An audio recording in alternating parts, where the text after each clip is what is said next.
Number 1, number 2, number 3 அப்படின்னா கிட்டத்தட்ட ஒரு 3 கோடி பேரல் அமெரிக்கா, 3 கோடி பேரல் ரஷ்யா, ஒரு 2.5 கோடி பேரல் அப்படிங்கிறது சவுதி அரேபியா. இதுல வந்து கொஞ்சம் முன்ன பின்ன வரும். நேரத்தில் இது கொஞ்சம் ஜாஸ்தி வரும், இது கொஞ்சம் முன்ன பின்ன வரும். இந்த 3 பிளேஸ் வந்து டாப். ரஷ்யா கூட நல்ல உறவோட அங்கே ஒரு 5-6% நம்முடைய மொத்த தேவைக்கு ஆயில் வாங்கிட்டு இருந்ததை 42% ஆயில் வாங்கணும். அவங்க வந்து ரேட் வேற கம்மியாக வர கொடுத்தாங்க. நம்ம இங்கே சவுதியில் ஆயில் வாங்குறதை விட யூஏயில் ஆயில் வாங்குறதை விட ஒரு $2-3 $4 சில நேரங்களில் $15 பக்கம் கம்மியாக வர கொடுத்தாங்க. கேள்வி அப்போ 22% மொத்த உலகத்தோட எண்ணெய் தேவை நேச்சுரல் கேஸ் எங்க அதிகம்னா கத்தார்ல. அந்த கத்தாரோட நேச்சுரல் கேஸ் நம்ம இந்தியாவோட 60% 60% மேல இந்தியாவோட நேச்சுரல் கேஸை வந்து கத்தார் தான் நமக்கு வந்து பூர்த்தி பண்ணுது. நமக்கு பரவாயில்ல, ஜப்பான் இருக்குல்ல, அதோட நேச்சுரல் கேஸ் தேவை இருக்குல்ல, அதோட 80%க்கு மேல கத்தார்ல தான் வருது.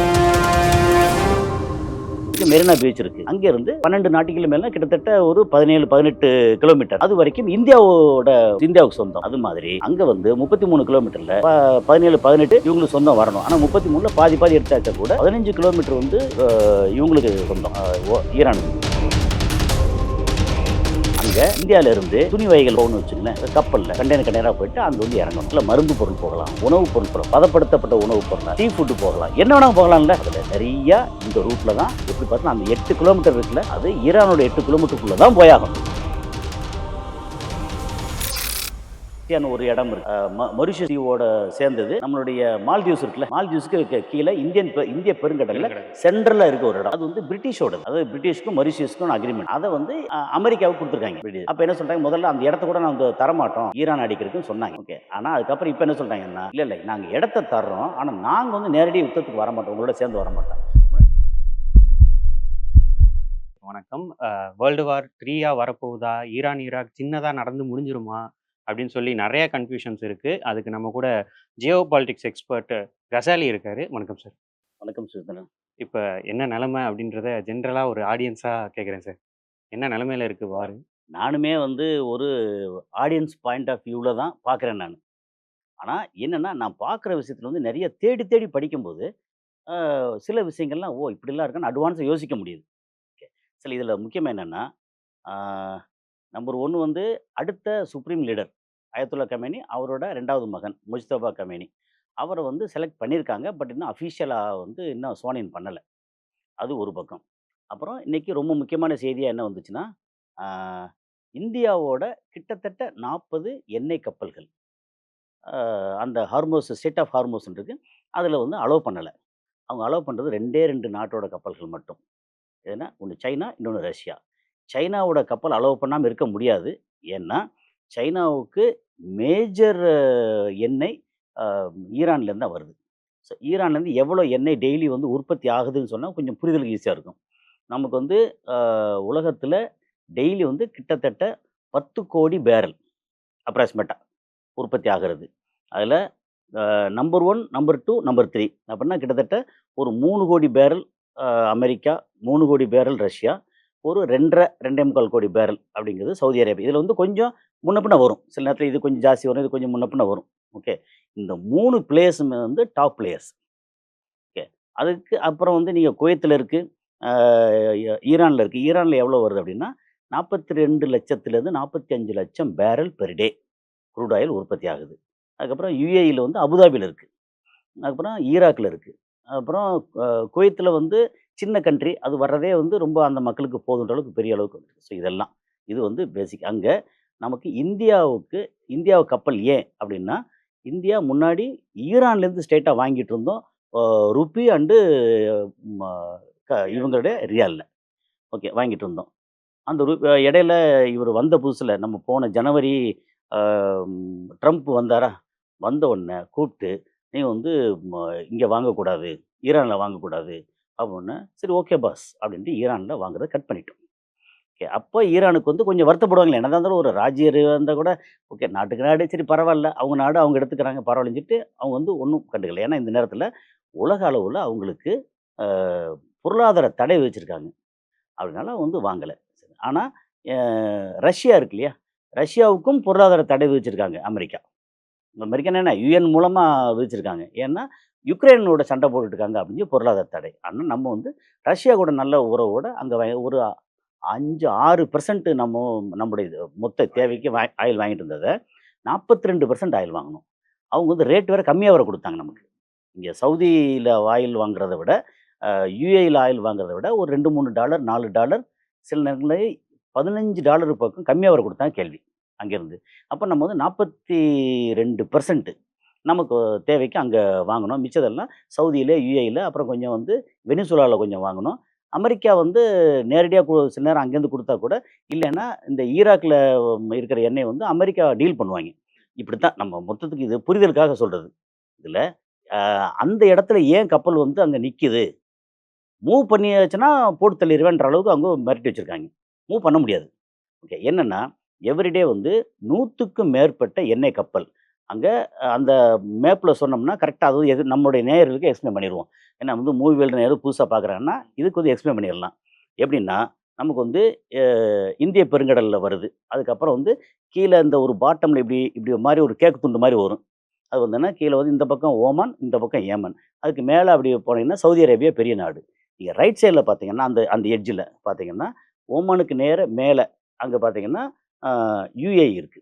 அப்புறம் அ கத்தார், பஹ்ரைன், குவைத்து, அப்புறம் கார்னர்ல எட்ஜ்ல பார்த்தீங்கன்னா, சின்ன ஒரு போர்ஷன் வந்து அதாவது ஈராக்கோட சின்ன போர்ஷன் அங்க, அந்த கடல்ல. அப்ப என்னன்னா, இந்த இந்திய பெருங்கடல்ல இருந்து உள்ள போனா இந்த பக்கம் அ இது ம கல்ஃப் ஆஃப் ஒமான், ஓமான் வளைகுடா. அந்த ஓமான் வளைகுடா, அதுக்கப்புறம் இந்த பக்கம் ஈரான் இருக்கு.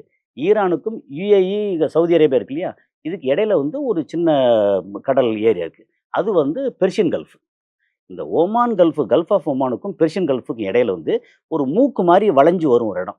அந்த இடத்துக்கு பேரு ஸ்ட்ரெய்ட் ஆஃப் ஹர்மூஸ், ஹர்மூஸ் ஜலசந்தி. அந்த ஹர்மூஸ் ஜலசந்தி வழியா தான் டெய்லி வந்து அ எவ்வளவுன்னா 2,20,00,000 பேரல் டெய்லி வந்து அங்கேருந்து வருது. அதுதான் 20% ஆஃப் ஆ வேர்ல்ட் புரொடக்ஷன்ல. 20-25% சில நேரங்கள்ல 29% சில நேரங்கள். ரெகுலரா இல்ல. ரெகுலர் ஆவரேஜாவே 22%. ஓகே. அப்ப 22, 21, 22% மொத்த உலகத்தோட எண்ணெய் தேவை. அப்புறம் நேச்சுரல் கேஸ். நேச்சுரல் கேஸ் எங்க அதிகம்னா, கத்தார்ல அதிகம். அந்த கத்தாரோட நேச்சுரல் கேஸ் நம்ம இந்தியாவோட 60% 80 60%க்கு மேல. இந்தியாவோட நேச்சுரல் கேஸ வந்து கத்தார் தான் நமக்கு வந்து பூர்த்தி பண்ணுது. நமக்கு பரவால்ல. ஜப்பான் இருக்குல்ல, அதோட நேச்சுரல் கேஸ் தேவை இருக்குல்ல, அதோட 80%க்கு மேல கத்தார்லேருந்து தான் வருது.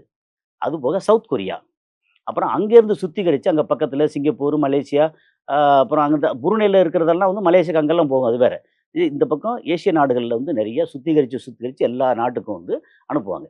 ஸோ இது வந்து இது பேசிக் இது. அப்போ இந்தியாவுக்கு எங்கேருந்து வாங்குவாங்கன்னா, சவுதியிலேருந்து வாங்குறாங்க. யுஏஇல அபுதாபிலேருந்து வாங்குறாங்க. அதுக்கப்புறம் குவைத்லேருந்து எவ்வளோ வாங்குறாங்கன்னு எனக்கு கணக்கு தெரியல. ஆனா, அமெரிக்காவுக்கு பில்ல போட்டு அ இதுலேருந்து ஈராக்லேருந்து கொஞ்சம் வாங்குறாங்க. அப்போ அந்த ஓரத்தில அந்த கடல்ல வந்து ரைட் சைட்ல பார்த்தீங்கன்னா, முழுக்க முழுக்க ஈரானோடது. ஈரான்ல அவன் 42,45,00,000 பேரல் வருது. அதில 35,00,000 பேரலுக்கு மேல சைனாவுக்கு மட்டும் குடுக்குறாங்க. ஓகே. இந்த பக்கம் பார்த்தீங்கன்னா, மேல அ கத்தார், சாரி ஈராக். ஈராக் அப்புறம் கீழ வந்து அதுக்கு அடுத்து கீழ வந்து குவைத். அதுக்கப்புறம் கீழ வந்தா சவுதி அரேபியாவோட ஒரு பார்ட் இருக்கு. அதுக்கப்புறம் அ ஒ க கத்தார் இருக்கு. அப்புறம் சின்னதா ஒரு தீவு வந்து பஹ்ரைன் இருக்கு. அதுக்கப்புறம் ஒரு பெரிய லாங்கா வந்து யுஏஇ இருக்கு. United Arab Emirates. அந்த எட்ஜ்ல வந்து கொஞ்சம் மூக்கு வளையும் இல்லையா? அங்க வந்து ஓமானோட இடம் இருக்கு. ஸோ இத்தன நாடும் இந்த இடத்துல இருக்கு. இத்தன நாட்டோட வணிகமும் இத சார்ந்து தான் இருக்கு. அதுல என்னன்னா, இங்க வந்து எல்லாம் இங்க வர்றது எல்லாமே அந்த ஹர்மோஸ்ங்கிற இடத்துல தான் வந்தாகணும். அந்த ஹர்மோஸ பத்தியும் சொல்லிட்டோம்னா கொஞ்சம் புரிதலுக்கு ஈஸியா இருக்கும். என்னன்னா, இப்படி நேரா இப்படி வர்றதுல வந்து ஒரு இடத்த வளைஞ்சு வருது. இந்த வளையிற இடம் வந்து 50 கிலோமீட்டர் அப்ராக்ஸிமேட்டா. ஓகே. 50 கிலோமீட்டர். அப்புறம் 2க்கு இடையில வந்து இந்த டிஸ்டன்ஸ் இருக்குல்ல, இது இந்த பக்கம் ஒமானோட இடம். அந்த பக்கம் ஈரான். 2க்கு இடையில உள்ள டிஸ்டன்ஸ் வந்து 33 கிலோமீட்டர். ஓகே. அப்போ ஒமானுக்கு வந்து 15 கிலோமீட்டர் சொந்தம். ஈரானுக்கு 15 கிலோமீட்டர் சொந்தம். எப்பவுமே வந்து நம்ம இந்த மாரி கடல் எல்லைன்னு ஒண்ணு சொல்லுவோம். நம்ம உதாரணத்துக்கு இன்டர்நேஷனல் வாட்டர்ஸ்க்கு என்டர் பண்றது. இன்டர்நேஷனலுக்கும் ம். ஒ ம அந்தந்த நாடுகளுக்கும். சில இடங்கள்ல தீவு வந்து புடிச்சுக்கிறதுக்கு ரொம்ப க ஆர்வப்படுவாங்க. ஏன் தெரியுமா? ஒரு தீவு உதாரணத்துக்கு வந்து ஒரு ஒரு 20 இல்ல 30 கிலோமீட்டர் சரவுண்டிங்குள்ள ஒரு தீவு இருந்துச்சுன்னா, அந்த தீவுல இருந்து இன்னொன்னு 12 நாட்டிக்கல் மைல் தூரம் சுத்தியே வந்து அந்த தீவுக்கு சொந்தம், அந்த கடல். அது மாரி இப்ப நம்ம உதாரணத்துக்கு மெரினா பீச் இருக்கு. அங்கேருந்து 12 நாட்டிகள் மேல கிட்டத்தட்ட ஒரு 17, 18 கிலோமீட்டர். அது வரைக்கும் இந்தியாவுக்கு சொந்தம். அது மாதிரி அங்க வந்து 33 கிலோமீட்டர்ல ப 17, 18 இவங்களுக்கு சொந்தம் வரணும். ஆனா 33ல பாதி பாதி எடுத்தாச்சா கூட 15 கிலோமீட்டர் வந்து அ இவங்களுக்கு சொந்தம். ஈரானுக்கு. இன்னொரு 15 கிலோமீட்டர் வந்து இவங்களுக்கு ஓமானுக்கு சொந்தம். சரி. அப்ப இவங்க சொந்தம்னா, இப்போ அவங்க இடத்துல சப்போஸ் கப்பல் போக முடியல அப்படின்னு சொல்லி தடுத்தாங்கன்னா, இந்த ஓமான் சைட்ல வந்துரலாம்ல? வர முடியாது. என்ன ஏன்னா, காரணம்னா, அவங்க ஆழம் இல்ல. அதாவது அதாவது எப்படின்னா, இந்த மொத்தம் 33 கிலோமீட்டர் அகலத்துல 8 கிலோமீட்டர் கடல் இருக்குல்ல, அது மட்டும் தான் ஷிப்பு ஆழமா இருக்கு. போகக்கூடிய ஆழம் அவங்கள்ட்ட இருக்கு. இருக்கு. அது அவங்க இடத்துல இருக்கு. அப்போ அவங்க சொந்த இடத்துல தான் இந்த உலகத்தோட 22% வணிகம். இப்ப 10,00,00,000ன்னு வச்சுக்கங்களேன். அப்ப 2,20,00,000 பேரல் வந்து எவரிடே அங்கேருந்து வருது. அது இல்லாம, ஓகே. மருந்து பொருள், உணவு பொருள், மத்த பொருட்கள், அதுக்குன்னு வணிக கப்பல் இருக்குல்ல, அதுவும் அங்க போகுது. யோசிச்சு பாருங்க. அப்ப அந்த ஹார்மோஸ் இருக்கு இல்லையா? அதோட கிட்டத்தட்ட இம்பார்ட்டன்ஸ். வர்த்தகத்தோட கழுத்து மாரி இருக்கு இது. ஆமா, ரொம்ப. அதாவது உலகத்தோட இந்த இது மட்டுமே வந்து இவ்வளவுனா, ஆ ஆயில் டேங்கர் வர்றது, போறது மட்டும் இவ்வளவுனா, அது இல்லாம மத்த பொருட்கள் வரணும்ல. அப்போ ஏன்னா இப்போ பாந்தர் அப்பாஸ்ன்னு சொல்லி இவங்களோட போர்ட் இருக்கு. ஈரானோட போர்ட். அதுல ஒரு 3, 4 ஜெட்டி அந்த அந்த அந்த ஏரியாக்கள் அங்க இருக்குன்னு நெனைக்கிறேன். 3 மேஜர் ஏரியா நெனைக்கிறேன். அதுல ஒரு இத வந்து இந்தியா பராமரிக்குது. ஓகே. 1. அப்போ இந்தியா பராமரிக்கலாம். பராமரிச்சு அங்க லீஸுக்கு எடுத்து அத பராமரிச்சு அங்க வரக்கூடிய லாபத்த வந்து எடுத்து கொண்டு வருவாங்கன்னு வச்சுக்கங்க. ஆனா, இப்ப என்னன்னா, அங்க இந்தியால இருந்து துணி வகைகள் போகணும்னு வச்சுக்கங்களேன். கப்பல்ல கண்டெய்னர் கண்டெய்னரா போயிட்டு அங்க வந்து இறங்கணும். இல்ல மருந்து பொருள் போகலாம். உணவு பொருள் போகலாம். பதப்படுத்தப்பட்ட உணவு பொருளா, சீ ஃபுட் போகலாம். என்ன வேணா போகலாம்ல. அதுல நெறையா இந்த ரூட்ல தான் எப்படி பார்த்தாலும் அந்த 8 கிலோமீட்டர் இருக்குல்ல, அது ஈரானோட 8 கிலோமீட்டருக்குள்ள தான் போயாகணும். ஓகே. இது. இப்ப இந்தியாவோட இந்த விளக்கம் சொல்லியாச்சு வச்சுக்கங்களேன், நம்ம பார்க்குற மக்களுக்கு அப்போ வந்து ஒரு இப்ப படம் காமிச்ச இப்ப மாரி இருக்கும். அதுதான். இப்ப நீங்க சொல்ல சொல்ல வந்துட்டு ஜென்ரலா யோசிக்கும்போது பயமா அதிகமாவுது. என் கேள்வி என்ன அப்டின்னா, ட்ரம்ப் அவ்ளோ பவர்ஃபுல்லா சார். ஏன்னா, நேத்து வந்துட்டு என்ன சொல்லியிருக்காருன்னா, ஸ்பெயினோட டோட்டலா உறவையே கட் பண்றேன். எதுக்கு அப்டின்னா, பிளேன லேண்ட் பண்ண விட மாட்டேன் ஆமா. அப்டின்னு. ஈரான அடிக்கிறதுக்கு என் இடத்த யூஸ் பண்ணாத. அதே மாரி யுகே என்ன சொல்ட்டாய்ங்க வந்து, நான் வந்து அ என் இடத்த உனக்கு குடுக்குறேன். முன்னாடி வந்து இடத்த குடுக்கல. அந்த கார்சியான்னு ஒரு இடம் இருக்கு. மொரீஷியஸ் தீவோட சேர்ந்தது. நம்மளுடைய மால்தீவ்ஸ் இருக்குல்ல, மால்தீவ்ஸ்க்கு கீழ இந்திய பெருங்கடல்ல பெருங்கடல். சென்ட்ரல்ல இருக்க ஒரு இடம். அது வந்து பிரிட்டிஷோடது. அதாவது பிரிட்டிஷ்க்கும் மொரீஷியஸ்க்கும் அக்ரீமெண்ட். அத வந்து அமெரிக்காவுக்கு குடுத்துருக்காய்ங்க. பிரிட்டிஷ். அப்ப என்ன சொல்றாங்க, முதல்ல அந்த இடத்த கூட நான் வந்து தரமாட்டோம். ஈரான் அடிக்கிறதுக்குன்னு சொன்னாங்க. ஓகே. ஆனா, அதுக்கப்புறம் இப்ப என்ன சொல்றாங்கன்னா, இல்ல நாங்க இடத்த தர்றோம். ஆனா, நாங்க வந்து நேரடி யுத்தத்துக்கு வரமாட்டோம். உங்களோட சேர்ந்து வரமாட்டோம். முன்னாடி வந்து இந்த HMS அ ஒரு கப்பல் அங்க வந்து சேர்ந்துச்சு. ஏன்னா, ஈரான் அடிக்கிறதுக்கு. இப்ப நாங்க அப்படி வரமாட்டோம். என் இடத்த வேணா நீ பயன்படுத்திக்கோ அப்படின்னு இவங்க சொல்றாங்க. யுகே.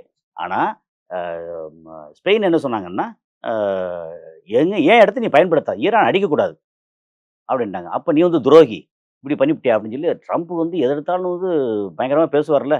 அவர் டக்கு டக்குன்னு முடிவு எடுக்குறாரு. அது அவர் அப்படித்தான். ஏன்னா வந்து ஒ ஒரு பைத்தியக்காரனோட உச்சகட்டம் அப்படின்னு தான் சொல்லுவாங்க. அதாவது இன்னொரு நாட்டோட அதிபர் இப்படி பேசலாமா அப்படின்னா, அவரு காலையில எந்திரிச்ச உடனே ஒண்ணு, மத்தியானம் ஒண்ணு, சாயந்தரம் ஒண்ணு, ராத்திரி தூங்கும்போது தலைகீழ மாத்தி பேசிட்டு, மறுநாள் காலையில நான் அப்படியே பேசினேன். இல்ல அப்படி இல்ல. அத அழிச்சு கிழிச்சு போட்டுருங்க. வேற எது பண்றோம் அப்படின்னு புதுசு புதுசா பேசுறாரு.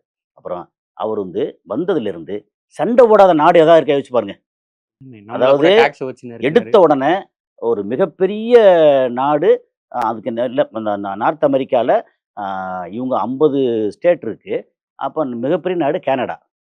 அது 51வது ஸ்டேட்டா நான் வச்சுக்கிறேன். என்னமோ இந்த சின்ன வீட நான் வச்சுக்கிறேன். உங்க பொண்ணு கொஞ்சம் அழகா இருக்கு. நான் சின்ன வீடா வச்சுக்கிறேன்னு சொன்ன மாதிரி 51வது ஸ்டேட்டா வச்சுக்கிறேன். உடனே சண்டை வந்துருச்சு அங்க. சரி. அப்புறம் வந்து கிரீன்லாந்து எனக்கு தான் சொந்தம். நான் வந்து குடுத்து வாங்கிக்கிறேன் அப்புட்ன்னா, டென்மார்க்காரன் வந்து என்னோட இடம் முடியாது அப்புட்ன்னா, இவங்க எல்லாம் ஒண்ணு சேர்ந்துட்டாய்ங்க. அதுக்கப்புறம் இங்க ம் இதுல நம்ம ரஷ்யா, உக்ரைன் வார்ல வந்து யுக்ரைனுக்கு வந்து இவ்வளோ பணம்லாம் தர முடியாது. நீ ஒழுங்கா இரு. நீ வந்து இந்த மினரல்ஸ் பூரா எனக்கு எழுதி குடுத்துரு. இந்த இடத்த பூரா ரஷ்யாவுக்கு எழுதி குடுத்துரு. அவரு போய் ஜெலன்ஸ்கிய சொல்லிட்டு இருந்தாரு ஒரு 4 மாசம் முன்னாடி. ஆ. வேர்ல்ட் வார கொண்டு வந்துருவாரு போலன்னு. அப்படித்தான். அவரு அதாவது தனக்கு கரெக்ட்னா அதாவது தனக்கு வந்தா ரத்தம், மத்தவனுக்கு வந்தா தக்காளி சட்னி தான். அவரு. இப்படி மாறி மாறி பேசுறவரு. நேட்டோவோட சண்டை. நீங்க வந்து நேட்டோவுக்கு நான் வந்து இவ்வளோ காசு குடுக்குறேன். நீங்க உங்களோட ஜிடிபில 6% நீங்க குடுங்க. ஜிடிபில 6% நேட்டோ குடுத்தா, அப்புறம் அந்த நாட்டோட வருமானம் மக்களுக்கான நலத்திட்டங்கள் என்ன ஆகும்? ஏற்கனவே அங்க யுகே, பிரான்ஸு, ஜெர்மனி 3 பேர் பிச்சை எடுத்துட்டு இருக்காய்ங்க. அவங்களுக்கு பொருளாதாரம் பயங்கர டவுன்ல இருக்கு. ஓகே. அப்ப இதுல வந்து 6% நீங்க நேட்டோ குடுங்க அப்டின்னா, உடனே நேட்டோவே வந்து தடுமாறி போய் நிக்குது. அப்புறம் யுஎன்ல வந்து நீங்க என்ன எல்லாத்துக்கும் வந்து நலத்திட்டம் பண்ண போறீங்கன்னா, ஆப்பிரிக்கா அங்கங்க எல்லாத்துக்கும் போய்க்கிட்டு இருக்கீங்க. அதெல்லாம் நீங்க கட் பண்ணு அப்படின்னு எல்லா இடமும் உருண்டை இழுத்து. அதுக்கப்புறம் வந்து டாரிஃப், வார். நீங்க வந்து இந்தியா முதற்கொண்டு. அப்புறம் இந்தியா வந்து உண்மையிலேயே அவங்க வந்து எ நமக்கு நல்லது பண்றாங்களா இல்லையான்னு தெரியல. அது வந்து அரசியல் நம்ம பேச வேண்டாம். ஓகே. ஆனா என்ன சொல்ல வரேன்னா கடைசியா நம்ம இந்த சப்ஜெக்ட்க்கு வந்தோம்னு வச்சுக்கங்களேன். இதுல அவரு எவ்வளோ பெரிய ஆளா இருக்கட்டுமே, எவ்வளோ பெரிய ஆளா இருந்தாலும், இன்னொருத்தன் ஆ ரொம்ப இது சொல்லுவாய்ங்க. ஒரு ஒட்டகச்சிவிங்கி நிக்குது. அது பயங்கர உயரமான ஒட்டகச்சிவிங்கி தான். கால் உயரமா இருக்கு. ஒரு கால வந்து ஒரு தட்டு தட்டுனா கீழ விழுந்துரும். அது பெரிய மிருகம் தான். ஆனா அதோட வீக் பாயிண்ட் ஒண்ணு இருக்குல்ல. அது மாரி இவரு பெரிய ஆளு தான். ஆனா சண்டைக்கு வர்றது எங்க? இந்த ஏரியால, கல்ஃப் ஏரியால. கல்ஃப் ஏரியால சண்டைக்கு வந்தா இவங்க ஸ்ட்ராங்கா இருப்பாங்கல்ல.